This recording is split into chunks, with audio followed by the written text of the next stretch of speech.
हम लोग इसको कंपाइल करा लेते हैं।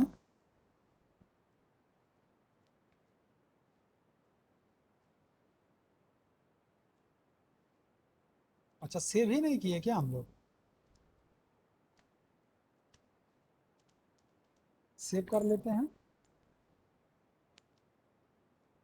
अब देखिए ये कंपाइल हुआ, हम लोग प्रोग्राम को सेव ही नहीं किए थे।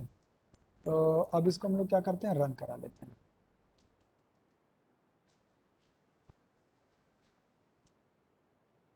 रन करा लेते हैं। ये देखिए, लेफ्ट शिफ्ट जब हुआ तो इसकी वैल्यू 44 आ गई। ये देखिए यहाँ पर। और जब ये राइट शिफ्ट हुआ तो इसकी वैल्यू 2 आ गई। ये कैसे हुआ, इसको भी हम आपको बता देते हैं सबसे पहले।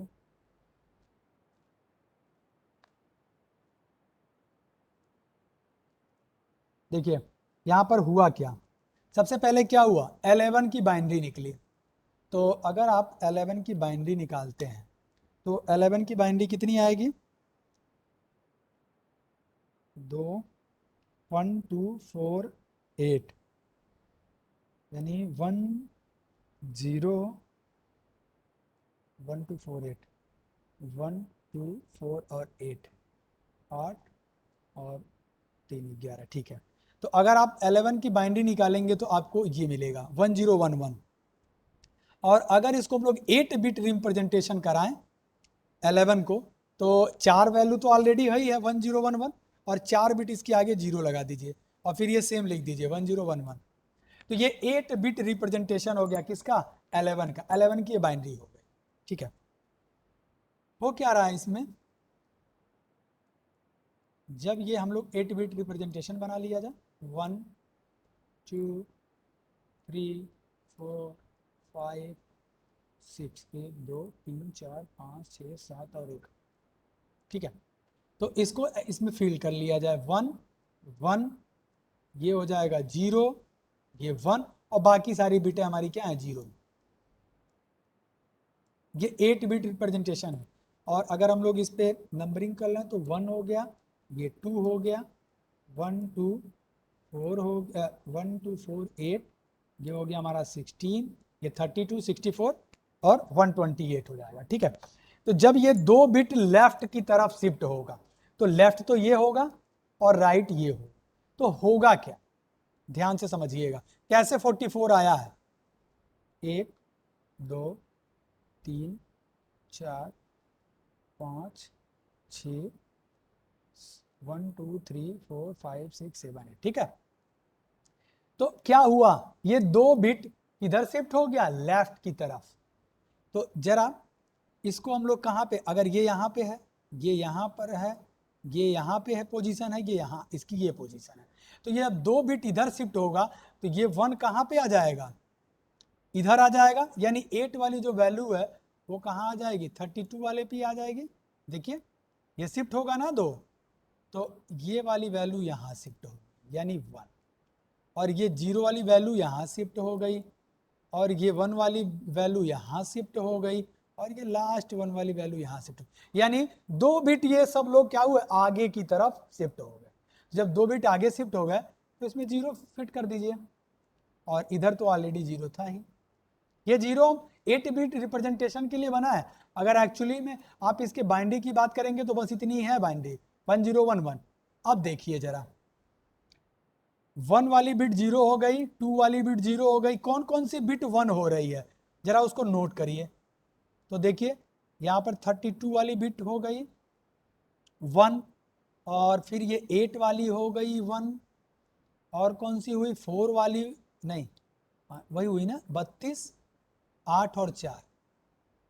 अब आप इसको जरा ऐड करिए, तो ये कितना हुआ, 8 + 2 10, और +4 और 1, कितना हो गया आउटपुट 44।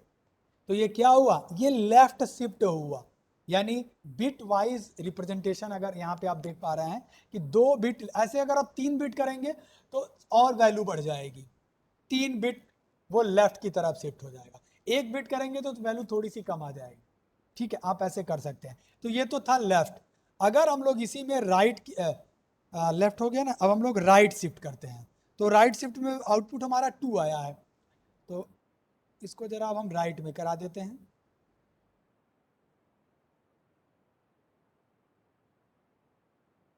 ठीक है, अब देखिए जब राइट में इधर की तरफ शिफ्ट होगा 2 बिट, तो ये दोनों बिट क्या होगा, यहां से बाहर निकल जाए, डिस्ट्रॉय।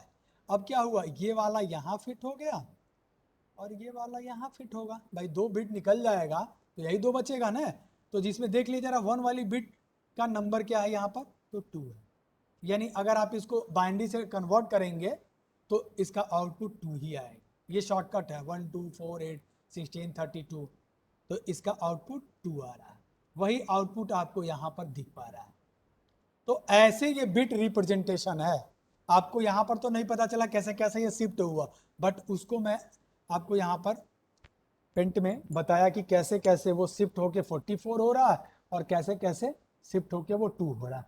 तो आप देख पा रहे हैं कि जब हम लोग लेफ्ट शिफ्ट हो रहा है तो वैल्यू बढ़ रही है, राइट शिफ्ट में क्या हो रही है, वैल्यू डिक्रीज हो रही है, बिट बाहर निकलते हैं। तो ये था हमारा बिट वाइज ऑपरेटर। ठीक है, आगे है हमारा अगला टॉपिक है, कितना टाइम हो गया, चलिए इसको खत्म कर देते हैं। Keyword and constant. कीवर्ड पहले से ही पढ़ते आ रहे हैं। कीवर्ड क्या है, रिजर्व वर्ड है, जो पहले से ही प्री डिफाइंड वर्ड है, जिनका यूज हम लोग आइडेंटिफायर के साथ नहीं कर सकते हैं। They have special meaning for the compiler, यानी जो कीवर्ड बनाया गया उसको कंपाइलर क्या करता है, उसको कीवर्ड समझता है, क्योंकि उसका प्री डिफाइंड मीनिंग है जो पहले से ही रिजर्व है। It can be used as a variable class or it cannot be used as a variable name, class name और method। आप कीवर्ड का यूज वेरिएबल बनाते वक्त, क्लास बनाते वक्त, मेथड बनाने वक्त आप उसका कीवर्ड का यूज नहीं कर सकते हैं। यहां पर भी बहुत सारे कीवर्ड का जिक्र किया गया है, लगभग आपको 48 या समथिंग कुछ मिलेगा, आप एक बार देख लीजिएगा। टोटल एग्जैक्ट तो हमें नहीं पता कि 48 है या फिर ज़्यादा है। ठीक है, जैसे कुछ नाम यहाँ पे लिखे हुए हैं, जैसे एब्स्ट्रैक्ट एक कीवर्ड है, बुलियन कीवर्ड है, ब्रेक कीवर्ड है, बाइट है, केस है, कैच है, कैर है, क्लास है, कंटिन्यू है, default, do, double, else, enum, extends, final, finally, float, for. ठीक है, यहाँ पे गो टू कीवर्ड नहीं है, यहाँ पर गो टू अब काम नहीं, पहले था अब सपोर्ट नहीं करता है। ठीक है, if, implements, import, instance of, interface, long, native, new, package, private, protected, public, return, short, static, ये सब कुछ आपको यहाँ पर कीवर्ड्स के नाम दिए गए हैं, जिनमें से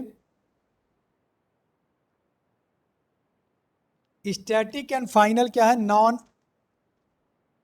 एक्सेस मॉडिफायर है। True, false and null are not keyword, this is literal.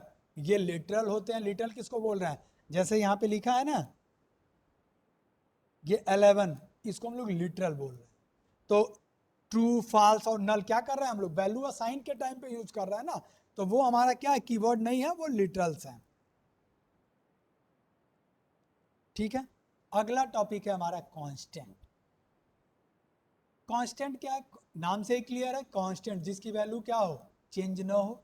तो constant is a value that can not be change after assigning, यानी अगर आप एक बार कांस्टेंट की वैल्यू असाइन कर दिए तो आप उसकी वैल्यू को चेंज नहीं कर सकते। Java does not directly support the constant, directly support नहीं करता है।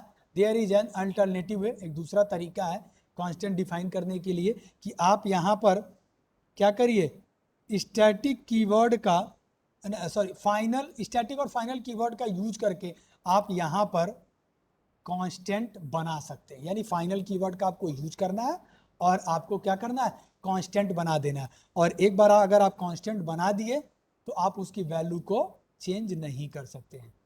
इस प्रोग्राम को अगर कॉपी करके देखते हैं कि अगर ये चल जाता है तो थोड़ा टाइम बच जाएगा हम लोगों का।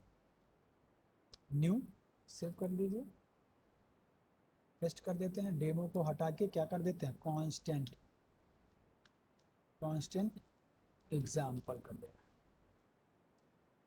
इसी को कॉपी कर लेते हैं और इसको सेव कर लेते हैं। ठीक है, एक बार इसको रन करके देख लेते हैं कि क्या ये चल रहा है, कोई एरर है कि नहीं है। व्हाइट स्पेस ना होगा तो एरर तो नहीं होना चाहिए। ये क्या, हाँ ठीक है, एरर तो आएगा ही। ठीक है, कमेंट बन, ये देखिए प्रोग्राम हमारा सक्सेसफुली कंपाइल हो गया। ठीक है, हुआ क्या, क्लास बनाए कांस्टेंट एग्जांपल नाम से, मेन मेथड बनाए, उसमें हम लोग कांस्टेंट टाइप का एक वेरिएबल बनाया है जिसका नाम है नम, एन ओ यानी नंबर है, उसका शॉर्टकट है, जिसमें हम लोग वैल्यू क्या असाइन किए हैं 11, और उसके कांस्टेंट बनाने के लिए क्या किए हैं, फाइनल कीवर्ड का यूज किए हैं। तो फाइनल कीवर्ड का यूज करके,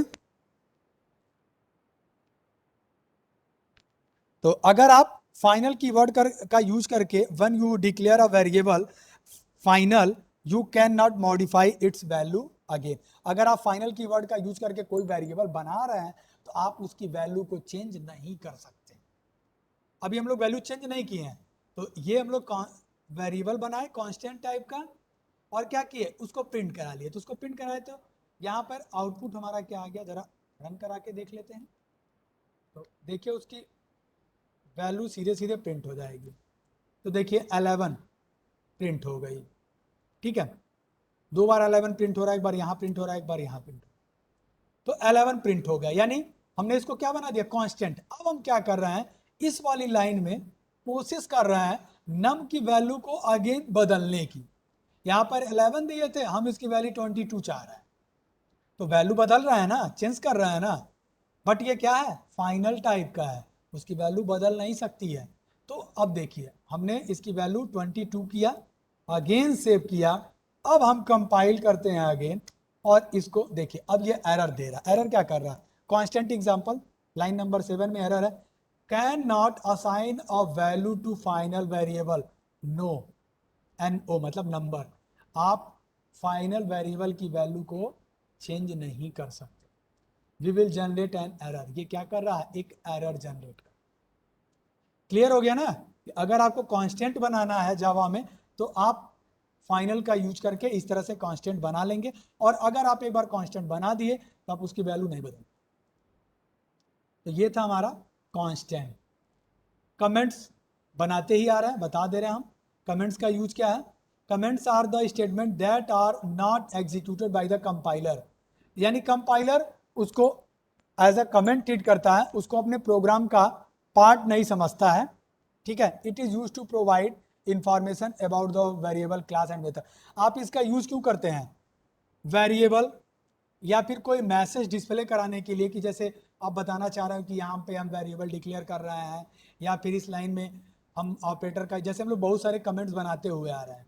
तो अगर यहाँ पर दो टाइप के कमेंट्स है, सिंगल लाइन कमेंट है और मल्टीपल लाइन कमेंट है। अगर आप सिंगल लाइन कमेंट का यूज करना चाहते हैं तो आप ऐसे स्लैश स्लैश का यूज कर सकते हैं, और अगर आप मल्टीपल लाइन का कमेंट बनाना चाहते हैं तो स्लैश स्टार, और फिर लास्ट में, जैसे अगर हम लोग इस दोनों लाइन को कमेंट बनाना चाहते हैं तो मल्टीपल लाइन में स्लैश स्टार, और यहाँ लास्ट में आके कर दीजिए तो स्टार और स्लैश से बंद कर दीजिए। अब देखिए इसका आउटपुट केवल एक ही आएगा, ये एरर वाला हट जाएगा, पहला वाला चलेगा। देखिए 11 आ गया। हमने क्या किया, इन दोनों लाइनों को कमेंट बना दिया। सिंगल लाइन बनाना होता तो क्या करते, सिंगल ऐसे करते, और फिर यहाँ पर उसको पहले हटा दीजिए, और सॉरी सॉरी, और यहाँ पर भी जाके सिंगल सिंगल लाइन बनाते। तो अगर आपको एक से ज्यादा लाइन को बनाना है तो आप डबल स्लैश का यूज, सॉरी स्लैश स्टार और लास्ट में स्टार और स्लैश, इसका यूज करके आप कमेंट बना सकते। तो ये था कमेंट। अब इसमें एक टॉपिक रह जा रहा है टाइप कास्टिंग, वो मैं आपको कल की क्लास में पहले बता दूंगा, नहीं तो टाइम बहुत ज़्यादा हो गया। ठीक है, कि टाइप कास्टिंग क्या होता है।